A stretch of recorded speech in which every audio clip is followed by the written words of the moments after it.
যারা ইংলিশে দুর্বল আছেন আজকের ক্লাসটি তাদের জন্য খুবই ইম্পর্ট্যান্ট। সো ক্লাসটি মিস করবেন না।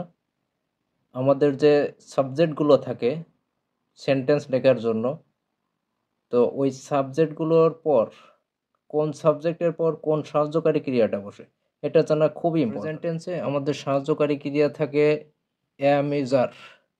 অ্যাম ইজ আর সাহায্যকারী ক্রিয়ার মধ্যে আয়ের পর কোন সাহায্যকারী ক্রিয়াটা বসে? আয়ের পর বসবে কি? অ্যাম। আয়ের পর সাহায্যকারী ক্রিয়া হিসেবে কি বসে? অ্যাম। হি এর পর অ্যাম ইজ আর এর মধ্যে হি এর পর কি বসে? ইজ। এটা হচ্ছে প্রেজেন্ট টেন্সে। She is, it is, you are, we are, they are. Present perfect টেন্সে যে সাহায্যকারী ক্রিয়া হ্যাভ হ্যাজ আছে, ওই হ্যাভ হ্যাজ আয়ের পরে কোন সাহায্যকারী ক্রিয়াটা বসবে? আয়ের পরে হ্যাভ এর মধ্যে থেকে বসবে হ্যাভ, আই হ্যাভ। হির পরে কি বসবে? He has, she has, it has, you. ইউর পর সাহায্যকারী ক্রিয়া বসবে কি? We have. যেহেতু আমাদের সাবজেক্ট প্লুরাল সেজন্য সাহায্যকারী ক্রিয়াটাও প্লুরাল বসাতে হবে। তাহলে they have.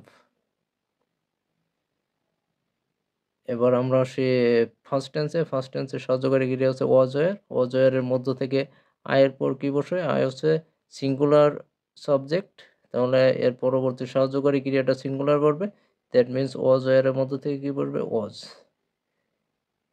He was, he হচ্ছে singular subject, she was, it was. একই। You were, you were, we were, they were. এরপর আমরা যদি আসি ফার্স্ট টেন্সে, দ্যাট মিনস ফার্স্ট পারফেক্ট টেন্সে। ফার্স্ট পারফেক্ট টেন্সের সাহায্যকারী ক্রিয়া হচ্ছে হ্যাড থাকে। তো হ্যাড সাহায্যকারী ক্রিয়াটা সবগুলোর পরেই বসে, যেমন I had, he had, she had, it had, you had, we had. That means had সাহায্যকারী ক্রিয়াটা সিঙ্গুলার এবং প্লুরাল দুইটা ক্ষেত্রে ব্যবহৃত হয়। এরপর আমরা যদি ফিউচার টেন্সে আসি, ফিউচার টেন্সের সাহায্যকারী ক্রিয়া হচ্ছে শ্যাল উইল। তবে বর্তমান আধুনিক ইংলিশ গ্রামারে শ্যালের ব্যবহার করা হয় না, শুধুমাত্র উইলের ব্যবহার করা হয়, এবং উইলটা সব সাবজেক্টের পরেই বসতে পারে। তাহলে I will, he will, she will,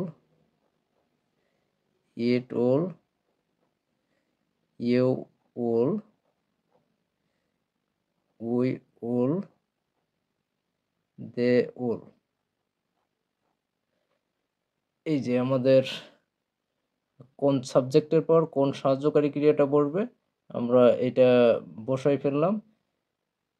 কোন সাবজেক্টের পরে ওয়াজ বসবে, কোন সাবজেক্টের পর ওয়্যার বসবে, এগুলো আমাদের জানতে হবে। ক্লাসটি এই পর্যন্ত। ক্লাসটি ভালো লাগলে অবশ্যই একটি লাইক করবেন, এবং যদি মনে করেন যে চ্যানেলটা খুব ইম্পর্ট্যান্ট আপনার জন্য, তাহলে চ্যানেলটা সাবস্ক্রাইব করে পাশে থাকা বেল বাটনটা অন করে দেবেন। দ্যাট মিনস অল করে দিবেন, তাহলে সব ধরনের নোটিফিকেশান আমি ভিডিও আপলোড করার পর আপনার মোবাইলে চলে যাবে বা আপনার সামনে চলে যাবে, আপনি ক্লাসগুলো দেখে নিতে পারবেন।